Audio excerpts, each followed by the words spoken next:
మనిషిని హిందువుగా చూడద్దు, ముస్లింగా చూడద్దు, క్రైస్తవుడిగా చూడద్దు, బౌద్ధుడిగా చూడద్దు.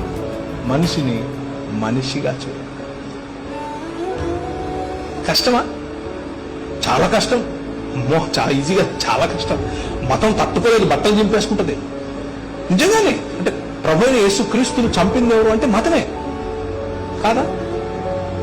ఆమె పిలాతు చేతులు కడిగేసుకుని నాకెందుకు రా బాబు, లే చంపండి అని మతం నిజమైన మనిషిని చూస్తే బట్టలు చింపేసుకుంటాను. ప్రధాన యాజకుడు ఉన్నాడు, యూదుల రాజుకు క్రీస్తు. ఏమి నువ్వు అన్నావు? అవును, నువ్వు అన్నట్టే. మన జీవితంలో బాధలు ఎదురైతే మనుష్య కుమారుడు ఆకాశ మెగారుడు